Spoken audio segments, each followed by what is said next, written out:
Salut mes amoureux, j'espère que vous allez tous très bien. Alors aujourd'hui je vous retrouve pour une nouvelle vidéo. Vous avez été nombreux à me demander en commentaire d'essayer des astuces Pinterest pour voir si ça marchait ou pas. Et c'est ça qu'on va faire aujourd'hui. N'hésitez pas à liker la vidéo si ça vous a plu. Et vous avez tous mes réseaux sociaux en barre d'infos si vous voulez peut-être me suivre en Facebook, Twitter, Instagram, Snapchat, voilà. Vous les avez tous en barre d'infos.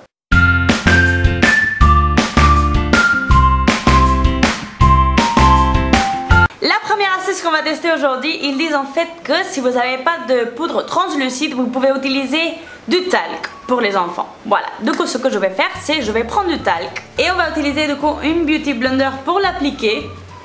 Oh mon dieu. J'espère que ça va partir en fait. J'ai peur que ça reste collé. Je vais m'attacher les cheveux comme ça vous allez voir meilleur. Voilà, du coup je vais faire l'autre côté. Je prends du coup du talc pour enfants.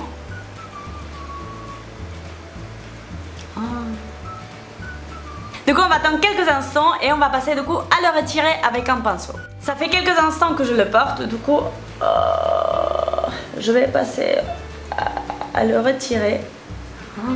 Ah ouais, ça part en fait.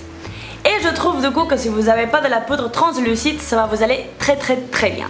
Alors pour celui-là je dis oui, ça marche. La deuxième astuce du coup que j'ai retrouvée, c'est en fait vous prenez un carton, vous faites du coup la coupure de liner et comme ça vous aurez le trait pour le faire. Et tout simplement ce qu'on doit faire c'est de prendre le carton et de tresser son liner.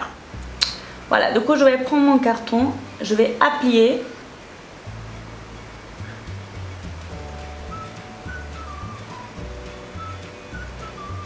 Voilà, du coup on retire. Je suis très contente parce qu'en fait ça a bien marché, mais regardez, c'est ouf en fait. Ça a hyper bien marché, je m'attendais pas du tout parce que je pensais que le carton ça allait bouger ou voilà. Et en fait non, en fait pour celui-là c'est oui, j'accepte, j'adore et je pense que je vais l'utiliser parce que je suis hyper nulle avec le liner. La troisième astuce du coup que j'ai retrouvée sur Pinterest, c'est que si vous n'avez pas de bronzer, vous pouvez utiliser en fait du fond de teint avec du chocolat en poudre.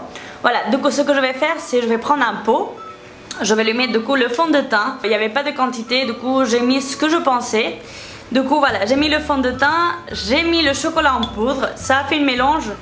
C'est vrai que le fond de teint il a pris une couleur assez foncée, mais bon, on va passer du coup à l'appliquer avec les doigts. Déjà la sensation elle est pâteuse, ça fait une pâte, c'est pas trop agréable. Alors ça sent hyper bon mais celui-là non. En plus de la couleur ça va pas, du coup non. Celui-là c'est un fail. Ensuite la quatrième astuce que j'ai retrouvée c'est en fait pour réparer du coup les fards à paupières. Et ils utilisent, du coup ils prennent le fard à paupières qui est cassé et ils lui mettent de l'huile. Alors ils disent que vous pouvez utiliser l'huile que vous souhaitez et après ça vous fait un fard en crème. Du coup voilà, je vais passer du coup à tester ça. Je vais prendre du coup le fard que j'ai réparé et je vais le mettre sur les yeux. Oh mais ça marche hyper bien en fait. Il est hyper pigmenté le truc. En fait il est plus pigmenté qu'avant. Ça a hyper bien marché. Du coup pour cette astuce là, je dis oui, ça marche. La quatrième astuce du coup que j'ai retrouvée, c'est de mettre le bronzer avec une brosse à dents. Je vais passer à prendre du bronzer avec la brosse à dents. Et comme vous pouvez le voir déjà ça casse le bronzer. Du coup ça j'aime pas parce qu'on perd de la matière. Et on va passer du coup à l'appliquer.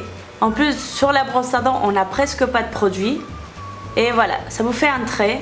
Après c'est vrai que la peau elle devient rouge. Du coup tu sais pas si c'est le trait pour le bronzer ou le trait parce que ta peau elle est irritée. Voilà, du coup pour celui-là je préfère le pinceau normal en fait. Peut-être pour le nez ça peut vous marcher. Mais pour moi, regardez, il y a plein de matière qui part. Du coup, pour celui-là, non, je le déconseille. Et la cinquième et dernière astuce que j'ai retrouvée, c'est en fait qu'ils prennent un peigne et ils l'utilisent du coup pour nettoyer ses pinceaux.